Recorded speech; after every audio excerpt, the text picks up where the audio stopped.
Coach, a tough one in Denver, but a hard-fought battle for your team. You came up short, but your guys played hard for the whole game. Yeah, I'm really proud of that. Obviously it's a great team effort to get on the road in a short week at a place like that where it was that hot. And they're a good football team, and to have the lead for basically 59 and a half minutes and lose is tough, but we did show improvement. Yeah, the hottest game in Denver Bronco history. The sidelines were smoking, but I know you're not happy with the results, but now we go on to the Miami Dolphins. But let's take a look at some of the plays, some of the positive plays that you had in this game against the Denver Broncos. Well, we got Martavis Bryant back at the bottom of the screen here. We know he commands a lot of respect around the league. He gets off coverage here in this picture, and we faked the ball to Doug Martin. We had a lot of success running the outside zone. We faked the ball to Martin. We get the linebackers to take the fake, and we throw a quick screen down here to Martavis. And look at the left tackle, Chris. This is Colt Miller, our rookie. Not only has he done a great job pass protecting, but here he is coming down the alley, finding Adam Jones at corner and giving Bryant an opportunity to hit that crease. So we're excited about Bryant being back, and we're really enthused with our rookie left tackle, Colt Miller. He's done a great job the first 2 weeks. This is why you drafted him, right? The size, but also the athleticism.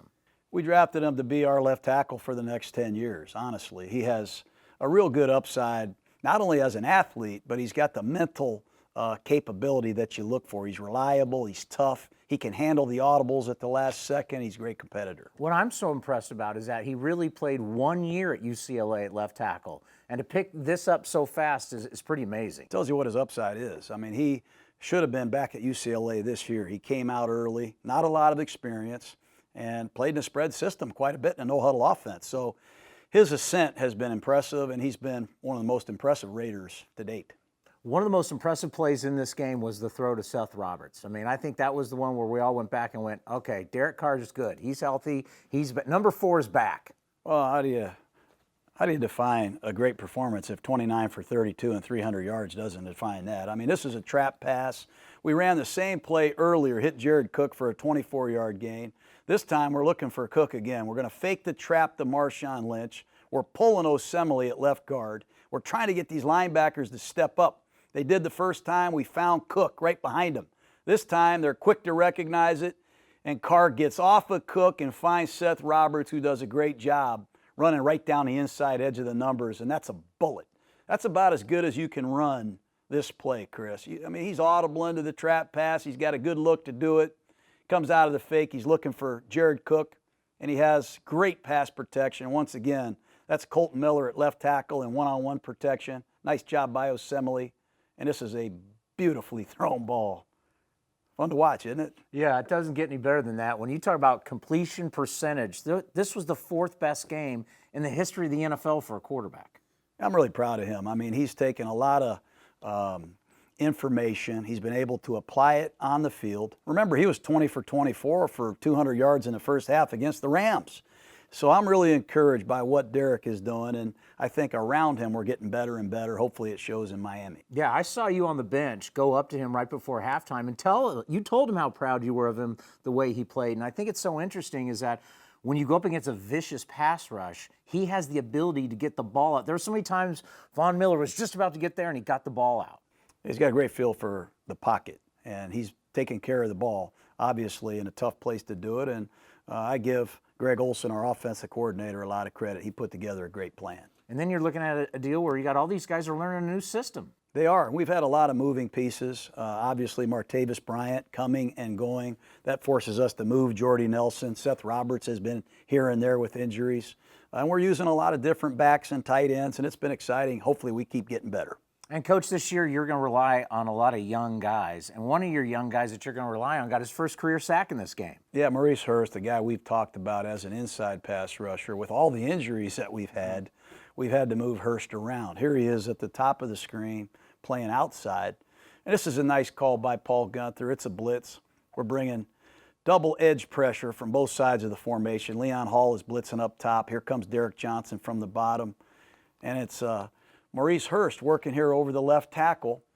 And he's just a relentless guy. He's got some position versatility, and he bull rushes the left tackle, gets his first career sack. That's a Monumental play for Maurice Hurst to get your first career sack in Mile High. It was a great day for him. He's getting better. We're proud of him. You never forget that, right? Your first sack, your first touchdown, No, you never right? do. And again, he's playing right defensive end, rushing over the left defensive tackle.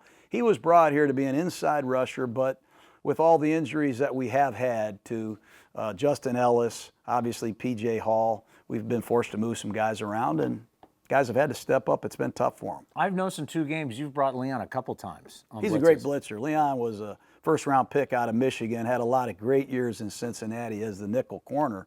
And one of the things he's been great at throughout his career is blitzing, beating backs, beating offensive linemen. And when he gets clean, he's usually the man making a sack. And now, Coach, heading to Florida, your home state, 0-2, got to get a win here up against a Dolphins team that's had a good start so far. Yeah, they're 2-0 for a reason. They're playing great defense. They are really playing well. They've added Robert Quinn, the ex-Miami Dolphin, to play opposite Cameron Wake. That's a problem. And Charles Harris, last year's first-round pick out of Missouri, give them 3 really good edge rushers. Added Minkah Fitzpatrick, another really good inside corner that gives them a lot of thump in their nickel package. They can get after you. I didn't see the Jets convert a 3rd down last week, and I didn't see Tennessee get many either. But we got to keep an eye on the weather, honestly. It could rain. It'll be humid. It'll be a challenge. It's a long flight, but our guys are going to be ready. Yeah, well, that's one thing. 3 straight weeks you've gone up against a very good front. Really have, and we have to be ready for the Dolphins. They're not quite like Denver. They're not quite like the Rams. They play multiple fronts. They have a lot different blitz packages than we have seen, so our preparation will be challenged. And like I said, we've got a 6-hour flight here Friday night, so it'll be an opportunity for us to catch up on our video. Yeah, no doubt about it. And Ryan Tannehill, he's an athletic quarterback. He is. He's able to create plays scrambling, and he's also a viable runner. They'll fake the ball to Frank Gore or Kenyon Drake, and if you don't account for Tannehill, he can run for first downs and he can crease you. And they still have the threat of Kenny Stills and Devontae Parker. This is an ascending team in Miami. I know they're excited about their Dolphins. I'll tell you what, a lot of great history between these 2 franchises. Even going back for you in 01, where you shut them out here in, 2001, you shut them out here in the playoffs. That was a great day. I remember the sea of hands, too. I remember the snake coming around to the left, flipping it to Clarence.